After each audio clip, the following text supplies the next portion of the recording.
Bismillahirrahmanirrahim. Assalamualaikum warahmatullahi wabarakatuh. Hamdan wa syukran lillah, salatan wa salaman ala rasulillah, amma ba'd.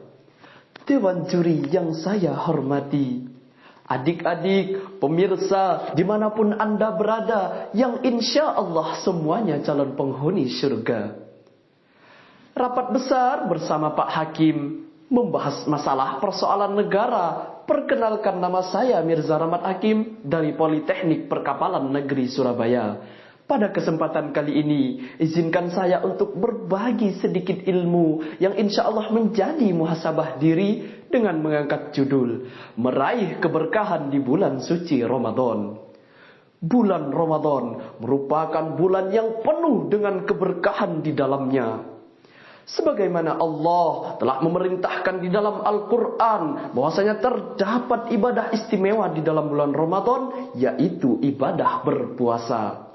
Sebagaimana firman Allah dalam Al-Quran surah Al-Baqarah ayat 183 yang berbunyi, A'udzubillahi minasyaitonirrajim, Bismillahirrahmanirrahim. Ya ayyuhallazina amanu kutiba alaikumus syiyam kama kutiba alal ladzina min qablikum la'allakum tattaqun. Shadaqallahul azim. Pemirsa yang dirahmati Allah Subhanahu wa taala, Abdullah ibnu Mas'ud menjelaskan, setiap ayat yang diawali dengan Ya ayyuhallazina amanu mengandung arti bahwasanya ayat tersebut merupakan ayat yang paling penting kandungannya. Dalam konteks ini, ibadah puasa merupakan hal terpenting dalam bulan Ramadan karena banyak mengandung keberkahan di dalamnya. By the way, berbicara mengenai keberkahan, apa sih berkah itu? Adik-adik ada yang tahu? Yuk kita bahas bersama. Berdasarkan ensiklopedia tasawuf dari Imam Al-Ghazali menjelaskan, berkah mengandung arti ziyadatul khair, bertambahnya kebaikan. Kebaikan di sini yang dimaksud adalah kebaikan selama kita menjalankan amal kebaikan di bulan Ramadan.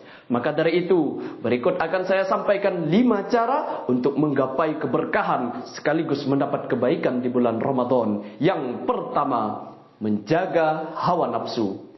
Hawa nafsu tidak semerta-merta nafsu lapar dan nafsu haus untuk minum. Akan tetapi nafsu mata kita yang harus kita jaga dari hal yang dilarang oleh Allah. Ada ukhti lewat sedikit, cantik pula. Ukhti, senyum dikit dong. Tidak boleh. Menjaga nafsu telinga kita untuk mendengarkan hal-hal yang dilarang Allah. Ada emak-emak gosip di komplek. Tahu nggak? Si A itu udah punya mobil baru. Juga tidak boleh.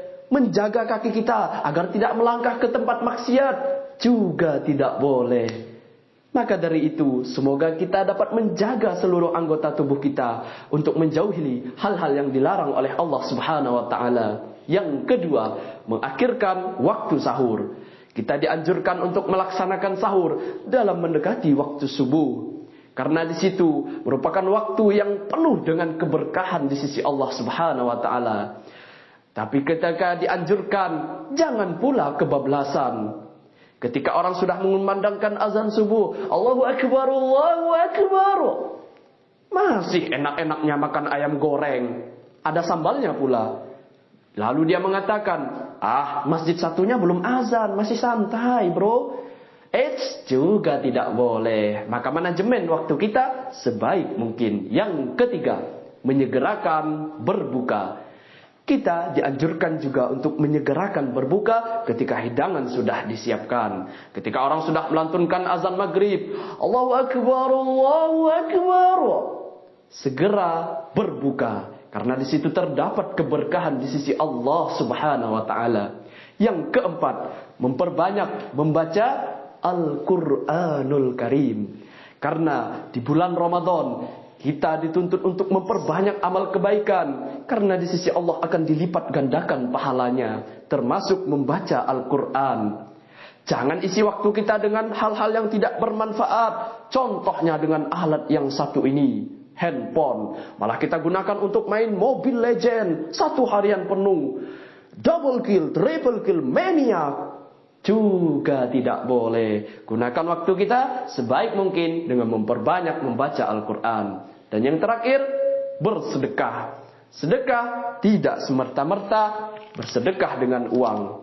Namun sedekah juga bisa kita lakukan dengan memberikan apapun yang kita punya. Sebutir kurma, sepotong kue, kita berikan kepada saudara kita yang membutuhkan. Apalagi mereka berpuasa, maka akan besar ganjarannya di sisi Allah Subhanahu wa ta'ala.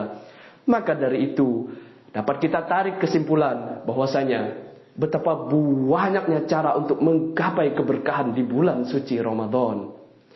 Semoga Ramadan tahun ini menjadi Ramadan yang menjadi penghapus dosa-dosa kita, menjadi Ramadan yang meningkatkan iman dan ketakwaan kita, dan semoga kita menjadi insan yang istiqomah, dan semoga juga kita dipertemukan Ramadan tahun depan dengan dipanjangkan umurnya oleh Allah Subhanahu wa taala. Amin ya rabbal alamin. Sebelum saya tutup, saya akan berpantun kembali. Adik-adik bocil jagonya perang sarungan. Kalau kena, nangisnya nggak karuan. Sekian yang dapat saya sampaikan. Kurang lebihnya mohon dimaafkan. Dan semoga ilmunya bisa diamalkan. Amin ya rabbal alamin. Jargon Akami, generasi muda, cinta Ramadan. Unzur maqala wala tanzur mangkola. Yumkin hazam ini syukran ala ihtimaminkum. Billahi taufiq wal hidayah waridho wal inayah. Wassalamualaikum warahmatullahi wabarakatuh.